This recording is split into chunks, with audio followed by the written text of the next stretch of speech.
안녕하세요, 로마픽입니다. 오늘은 많은 분들이 궁금해하시는 스마트폰과 디지털 카메라의 성능 대결입니다. 판형이 깡패라고 센서 사이즈가 큰 디지털 카메라가 모든 부분에서 우수하다고 쉽게 예상이 가능하지만 테스트 결과는 의외였습니다. 사진과 영상을 동일한 조건에서 촬영해보고 원본과 보정본 모두 비교해봤는데요. 그 결과물을 분석해보면서 어떤 느낌인지 가감없이 모두 보여드리겠습니다. 이 테스트의 목적에 대해 말씀드리면 캐논의 플래그십 카메라가 보여주는 사진과 영상 결과물에 스마트폰이 얼마나 근접했는가를 평가하는 것이고, 비교 대상군은 캐논의 플래그십 카메라 R3 그리고 갤럭시의 최고가 플래그십 S23 울트라, 마지막으로 아이폰의 최고가 플래그십 아이폰 14 프로 맥스입니다. 이게 상반기에 진행됐던 테스트라 아이폰 15 프로 맥스가 나온 현 시점에서는 약간 안 맞을 수 있는데요, 당시에는 위에 세 기종이 각 회사를 대표하는 플래그십 모델이었습니다. 스마트폰과 카메라의 대결 결과 함께 살펴보시죠.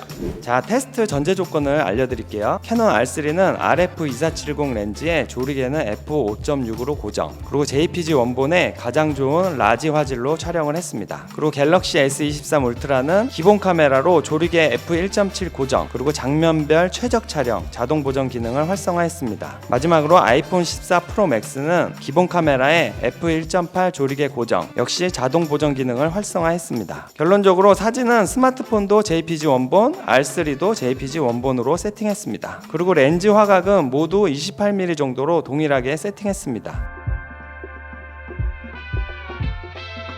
첫 번째는 짜라란, 뭘까요? 네, 예리하신 분들은 눈치채셨겠지만 캐논의 R3입니다. 보시면 전체적으로 캐논 색감이죠. 확대해보면 디테일도 굉장히 좋고 피부 발색도 캐논답게 굉장히 좋은 편입니다. 자연스러워요. 자, 그 다음 요거는 뭘까요? 네, 또 이 핸드폰을 쓰시는 분들은 바로 알아채시겠지만 아니겠구나, 이 큰 화면으로 보니까 또 느낌이 다르실 거예요. 이 사진은 갤럭시로 촬영된 사진입니다. 보시면 전체적으로 채도가 높아요, 그쵸? 그리고 쨍한 느낌이 있는데 이 확대해보면 디테일이 그렇게 좋은 편은 아닙니다. R3에 비해서. 이렇게 안부 부분에 머리카락 보시면 뭉개지는 부분 보이시죠? 그리고 컨트라스트가 높다 보니까 피부가 좀 홍조를 띠고 있습니다. 개인적으로 선호하는 피부 발색은 아닌데 이렇게 확대해보면 좀 굉장히 사진이 어색하다? 이런 느낌이 드실 거예요. 이 전체적으로 봤을 때도 좀 이렇게 과한 그런 느낌이 듭니다. 물론 핸드폰 화면으로 봤을 때, 그리고 딴 사진을 안 봤을 때는, 갤럭시만 봤을 때는 쨍하고 선명하다 이런 느낌을 받을 수 있을 것 같아요. 자, 그 다음 마지막이니까 당연히 아이폰이겠죠. 아이폰은 전체적으로 전 사진들에 비해서 채도가 빠진 느낌이죠. 그리고 전체적인 색감이 좀 편안한 느낌이에요. 그리고 흔히 말하는 로우처럼 우리가 보정을 먹였을 때 좀 더 잘 먹을 것 같다? 그런 느낌이 있습니다. 그리고 확대해 보시면 디테일은 역시나 좋지 않은데 안부 부분도 다 뭉개지고요. 피부를 보시면 피부톤이 표현이 좋은 편이에요. 캐논과도 비슷하고, 물론 이제 디테일은 떨어지지만 전체적인 발색은 아주 좋은 편입니다. 근데 또 특징이 아이폰은 약간 이렇게 뭉개는 느낌이 있어요. 이게 디테일을 좀 떨어뜨리는 요인도 되는데, 이게 핸드폰 화면으로 봤을 때는 약간 뽀샷이 그런 느낌을 줘서 여성분들이 인물 사진에서 아이폰을 더 선호하는 게 아닌가, 그런 생각이 듭니다.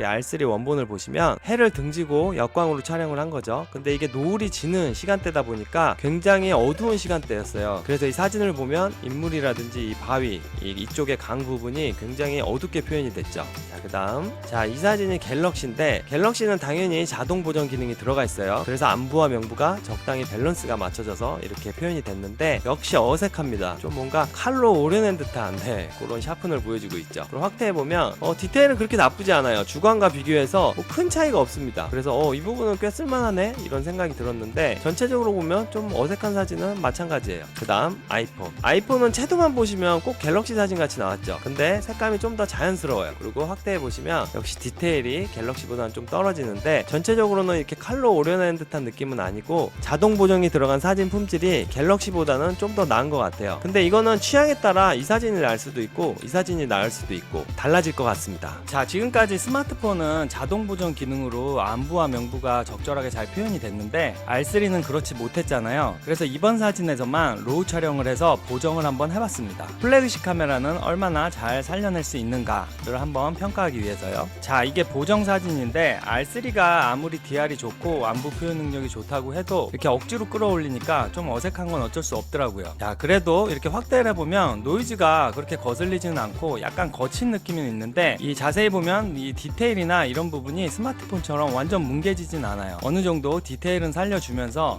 약간 좀 부자연스럽다 이런 느낌 정도만 표현이 된 것 같습니다. 그래도 미러리스 사진 기준에서는 좀 별로인 사진이 됐습니다.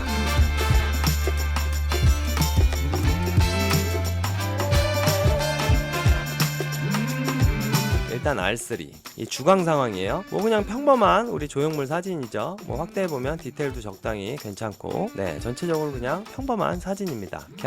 갤럭시가 오히려 이런 인공 조명물 상황에서는 뭐 채도가 그렇게 강한 느낌이 안 들어요. 그리고 디테일도 의외로 괜찮습니다. 네, 이런 선 표현도 잘 돼 있고, 보시면 이 나무 표현도 뚫어져라 이렇게 보면 확실히 뭉개지긴 하는데, 그냥 이렇게 확대해보면 뭐 야생화 글자도 잘 보이고 뭐 나쁘지 않습니다. 네, 그 다음 아이폰은 채도가 아까보다는 살짝 빠진 느낌이죠. 근데 야생화원 보시면 뭐 글자도 잘 표현됐고, 아이폰도 디테일이 크게 나쁘지 않아요. 네, 전체적으로 갤럭시와 유사한 품질이다. 근데 이제 채도가 갤럭시가 좀 더 강하다 보니까 핸드폰으로 보면 이 사진이 좀 더 쨍하게 나올 것 같긴 해요. 근데 아이폰도 전혀 나쁘지 않은 화질을 보여줄 것 같습니다.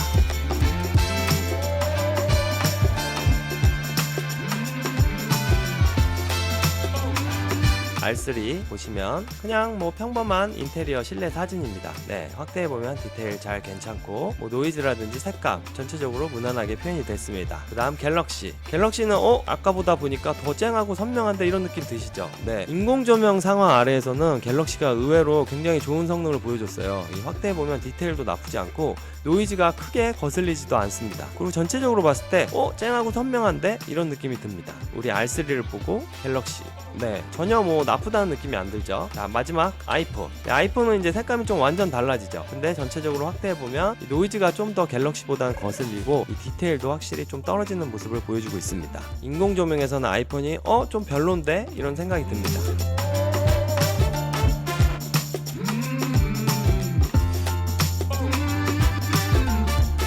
자, 총평을 해보겠습니다. 일단 R3 모든 부분에서 뛰어난데요. 일단 렌즈의 광학적 성능은 비교 불가인데, 뭐 얕은 심도라든지 넓은 구경에서 오는 렌즈 특유의 감성은 절대 스마트폰이 따라올 수가 없었습니다. 그리고 DR이라든지 안부 표현 능력, 이제 디테일 묘사력 등 판형 차이에서 오는 센서 성능도 비교 불가였습니다. 그리고 카메라 고유의 자연스러운 색감도 R3가 훨씬 뛰어났습니다. 자, 그 다음 갤럭시는 채도 컨트라스트가 전체적으로 높았고요. 인공조명과 야광 촬영 상황에서는 좀 강한 면모를 보여줬습니다. 근데 스마트폰 센서 하에서 디테일을 너무 강조하다 보니까 너무 샤프해서 어색한 느낌이 들었습니다. 그리고 빛이 부족한 아주 최악의 촬영 환경에서도 자동 보정 기능은 꽤 쓸만했습니다. 그리고 마지막으로 아이폰은 자연스러운 색감을 추구하는 것 같고요. 주광 인물 촬영에 강한 모습을 보여줬습니다. 이거는 장점이자 단점이 될 수 있을 것 같은데, 약간 뽀샤시한 효과를 강조하다 보니까 디테일이 떨어지는 그런 문제점이 있었습니다. 근데 아이러니하게도 이런 부분 때문에 여성분들이 인물 사진에서 아이폰을 선호하기도 합니다. 그리고 역시 자동 보정 기능도 갤럭시처럼 꽤 쓸만했습니다. 그럼 이어지는 2부에서는 세 기종의 영상 퀄리티를 한번 분석해 보도록 하겠습니다. 다음 영상에서 봬요. 빠이빠이.